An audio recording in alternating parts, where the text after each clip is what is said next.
Hi friends, welcome to my channel. என்னங்க பார்க்க க்ரீனிஷாக சூப்பராக இருக்கா?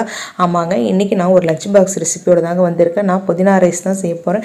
அதுக்கு நைட்டு நான் பட்டாணியை ஊற வச்சுருந்தேன். அதை காலையில் குக்கரில் மாற்றிட்டு அது மூழ்கிற அளவு மட்டும் தண்ணி வைங்க, நம்ம நிறையாலாம் வைக்க வேண்டாம். இதுக்கு தேவையான உப்பை இப்போ போட்டு குக்கரை மூடி 5 விசில் வச்சுருங்க. 5 விசில் வந்ததுன்னா கரெக்டாக இருக்கும். ரொம்ப குழஞ்சும் போயிருக்காது, ரொம்ப வேகாமே கரெக்டாக இருக்கும். 5 விசில் என்னோடய குக்கரில் 5 விசில் கரெக்டாக இருந்ததுங்க.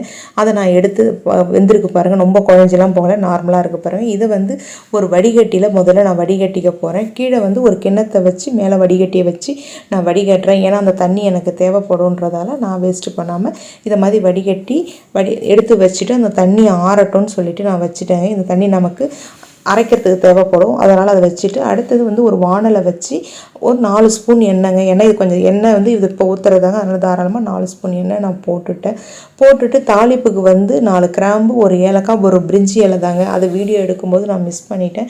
இப்போ அதை மட்டும் தாளிப்புக்குங்க. ரொம்ப வேறு எதுவும் மசாலாலாம் ரொம்ப தேவை. ஒரு பிரிஞ்சி இலை போட்டால் போதும். 4 கிராம்பு, ஏலக்காய் போட்டுட்டு 4 மீடியம் சைஸ் வெங்காயத்தை நீட்டு வாட்டத்தில் கட் பண்ணி வச்சுருந்தாங்க. நீட்டு வாட்டத்தில் தான் இதை கட் பண்ணி போடணும், அப்போ தான் நல்லாயிருக்கும். சின்ன தக்காளி பழம் 2 கட் பண்ணி வச்சுருந்தேன், அதையும் போட்டு நல்லா சுருள வதக்குங்க. அதுக்குள்ளே நம்ம என்னென்ன போட்டு அரைக்க போகிறோம் அப்படின்னு சொல்லிட்டு பார்த்தோம்னா, சின்ன வெங்காயம், பச்சை மிளகா, இஞ்சி, பூண்டு, புதினா தழை, மறக்காமல் போட வேண்டியது 1 ஸ்பூன் தேங்காய்ங்க. 1 ஸ்பூன்றது ஒரு 2 ஸ்பூன் அளவுமே போடலாங்க தேங்காய். இதில் மறக்காமல் போட வேண்டியது தேங்காய். இது எல்லாத்தையும் போட்டு நம்ம அரைச்சி எடுத்துக்க வேண்டியது தான்.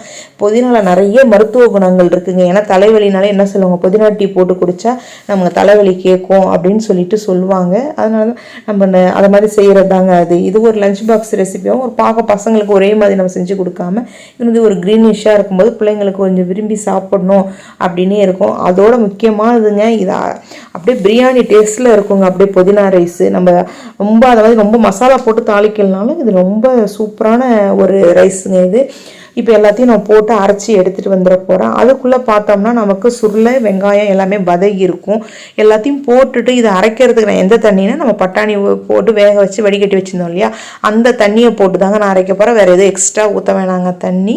அதுக்குள்ளே நமக்கு வெங்காயம் நல்லா வதக்கிடுச்சு. அந்த பட்டாணியை நான் 2ஆக பிரித்து பாதியை இப்போ இந்த ரைஸ் இந்த வெங்காயம் வதகி இருந்தது இல்லையா அதோட போட்டு வதக்கிட்டு இப்போ நம்ம அரைச்சி வச்சுருந்தோம் இல்லையா புதினா, பச்சை மிளகாய், இஞ்சி, பூண்டு, தேங்காய், சின்ன வெங்காயம், அதை எல்லாத்தையும் அதில் போட்டுட்டு இப்போ இதுக்கு தேவையான உப்பையும் நான் போட்டேங்க. நம்ம ஏற்கனவே இதில் போட்டிருக்கோம், பட்டாணியில் போட்டிருக்கோம். இப்போ இதுக்கு தேவையானதை போட்டுட்டு மிக்சியில் கொஞ்சம் தண்ணியை போட்டு குலுக்கி அதையும் இதில் சேர்த்தாச்சு. போட்டுட்டு இப்போ அடுப்பை கொஞ்சம் ஃபுல் ஃப்ளேமில் தாங்க வச்சுருக்கேன். போட்டு நல்லா வதக்குங்க. இப்போ எவ்வளோ க்ரீனிஷாக இருக்க பாருங்கள். நமக்கு கொஞ்சம் லேட் ஆக ஆக பார்த்தா நல்லா நமக்கு வெந்து வந்திருக்குங்க. இதை மாதிரி பாருங்கள் நல்லா வெந்து இப்போ எண்ணெய் பிரியுது பாருங்கள். இந்த அளவு நமக்கு வெந்து வரணுங்க. அப்போ தாங்க நமக்கு சாதத்தை போட்டு கிளறும் போது சாதம் கரெக்டான டேஸ்ட்டில் நமக்கு இருக்கும்.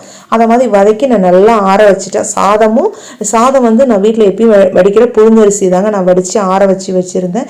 இப்போ இது வதக்கினதையும் நல்லா நான் ஆற வச்சுட்டேன். போட்டு இப்போ ரைஸையும் அதையும் போட்டு நல்லா கலந்து விடுங்க. அது நான் ஃபஸ்ட்டு உங்களுக்கு அதில் முந்திரி பருப்பு நான் தாளிக்கும் போது போட்டதை உங்கள்கிட்ட மிஸ் பண்ணிட்டேன். இப்போ பாருங்கள், நான் முந்திரி பருப்பும் அதில் போட்டிருப்பேன். போட்டு நல்லா சாதத்தை போட்டு கிளறுனா ரொம்ப சூப்பரான நமக்கு புதினா ரைஸ் ரெடி ஆகிடுச்சிங்க. இதுக்கு நான் சைட் டிஷ்ஷாக உருளைக்கிழங்கு வத்தை தாங்க வறுத்துருந்தேன். நான் எப்படி உருளைக்கிழங்கு வத்தை போடுவேன்ற வீடியோ உங்களுக்கு நான் சீக்கிரம் ஷேர் பண்ணுறேன்.